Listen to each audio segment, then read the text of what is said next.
Halo semuanya, di sini saya akan memberitahu barang-barang yang bisa jadi duit nih di rumah kalian nih pastinya nih ya, yang bisa dijadikan duit. Jadi jangan dibuang-buang nih barang-barang yang ini kalau ada di rumah kalian. Mau tahu barang apa aja? Langsung kita cek videonya. Yang pertama itu besi. Semua pasti tahu lah besi bisa dijual beli. Terus juga besi ini ada banyak jenis yang enggak semuanya sama harganya nih. Biasanya tuh plat, besi bangunan, besi cor atau apa tuh ada jenisnya, cuman itu di video lain. Tapi besi itu bisa dijual nih. Biasanya nih banyak terbuang-buang di rumah nih. Kalau dikumpulin kan lumayan juga nih duitnya nih. Yang kedua ada kardus atau koran. Kardus atau koran sebenarnya ini termasuk samanya aja ini, kayak kertas-kertas buku juga ini bisa masuk gitu kan, walaupun harganya ya beda-beda dikit. Kalau di dunia rongsok itu jenisnya memang beda, tapi kalau kita penjual ya sama aja, harganya juga beda dikit aja gitu. Kalau dikumpulin juga kan lumayan nih duitnya. Kardus ini soalnya nih biasanya orang kalau beli-beli barang itu kan kardus itu selalu ada, itu selalu dapat itu. Kayak beli kulkas itu ada kardusnya, itu besar juga kardusnya itu.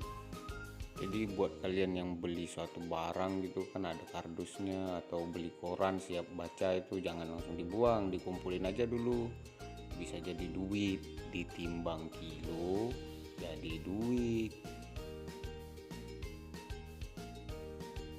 Yang ketiga ada botol plastik. Sebenarnya sih bukan cuman botol aja ya, yang bahan plastik itu biasanya bisa dijual nih di rongsokan. Itu walaupun ya banyak jenis juga plastiknya, cuman ya sama aja lah, yang penting plastik itu. Kayak perabotan plastik itu bisa dijual, kayak gelas-gelas plastik yang udah pecah, gayung plastik, atau keranjang plastik yang udah rusak, itu bisa dijual. Yang penting dia plastik, walaupun ada jenisnya ya kita nggak tahu jenisnya apa ya nggak apa-apa, kita bawa aja ke tukang rongsok, itu pasti dibeli dia gitu. Ditimbang kilo juga, harganya juga ya beda tipis. Kayak botol plastik itu harganya beda, plastik gelas itu harganya beda, bedanya sikit-sikit aja lah itu. Lumayan juga kan. Biasanya nih botol air mineral ini kita nih udah jadi kebutuhan sehari-hari lah ini, kemana-mana selalu bawa botol air mineral. Itu biasanya kan dibuang, kalau dikumpulin itu wah lumayan juga kan, ngumpulin duit. Yang keempat ada kaleng. Ini ada jenisnya juga nih, kayak di sebelah kiri sama di sebelah kanan itu berbeda. Yang di sebelah kiri itu kaleng keras, itu biasanya tuh dari besi, itu harganya beda jauh. Sama yang di kanan itu bahannya itu dari aluminium, jauh itu beda harganya. Tapi kan jenis kaleng, kalau mau jual ya jangan disatuin, nanti harganya jadi pakai harga yang kaleng keropos itu, kaleng keras. Itu di sebelah kiri itu biasanya itu kaleng-kaleng yang dari bekas-bekas susu kental itu, sarden. Nah biasanya yang begitu pakai kaleng keras. Kalau yang sebelah kanan itu dari bahan aluminium yang biasanya itu dipakai untuk kaleng-kaleng minuman air soda atau air berasa yang biasa kita beli di supermarket atau minimarket. Itu minuman berasa lah, itu bahannya itu berbeda sama kaleng yang sebelah kiri itu. Sebelah kiri itu dia kaleng keras, harganya juga beda karena yang kanan itu lebih mahal, jauh lebih mahal ya. Kalau di tempat saya yang kaleng keras sebelah kiri itu paling tinggi pun diambil 1.500 1 kilonya atau 2.000 1 kilonya. Kalau yang sebelah kanan aluminium itu 15.000 1 kilonya. Jadi jangan dicampur kalau mau menjual kan. Itu biasanya di rumah ada kaleng tuh, walaupun wah ini kaleng sama ini dicampur, ya jangan, nanti harganya jadi disamain dengan harga kaleng kropos, dipisahin gitu. Jadi sampai di tempat rongsokan ini kaleng keras, nah ini kaleng aluminium, harganya biar beda juga karena jauh beda itu, biar nggak tercampur kan, sayang lah duitnya dikumpulin tapi harganya dibuat yang murah biar tahu bedanya gitu. Yang kelima ada aki atau baterai di motor atau baterai mobil. Memang agak jarang sih di rumah, tapi biasanya kan itu aki motor soak tuh atau rusak kan kita bawa ke bengkel ganti aki, atau bengkel motor, bengkel mobil kan kita ganti aki.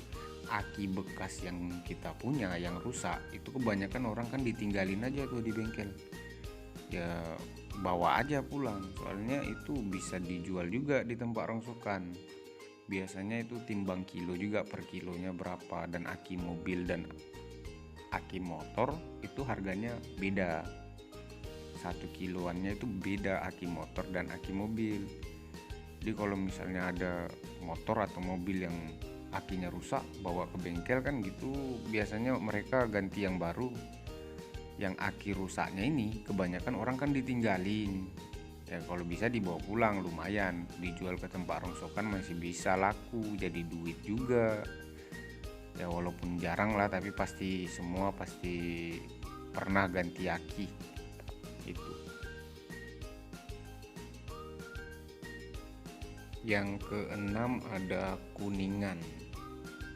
Ya, kuningan ini juga termasuk jarang dijumpain di rumah, tapi pasti ada alat rumah tangga yang ada kuningannya, itu pasti ada, kayak keran air contohnya, itu biasanya itu kuningan. Kalau udah rusak ya kan itu bisa dijual, jangan dibuang. Tapi kuningan ini termasuk tinggi loh harganya. Kalau kuningan ini dia dirongsok di tempat saya itu 50.000 per kilonya, jadi termasuk tinggi. Jadi walaupun keran air kalau orang lihat kecil, palingan berapa ya, kalau 1 on aja, kalau 1 kilo 50.000, 1 on udah 5.000, kalau udah 2 on udah 10.000 kan lumayan gitu, walaupun kecil tapi duitnya nampak gitu, kelihatan ada, harganya kan mahal.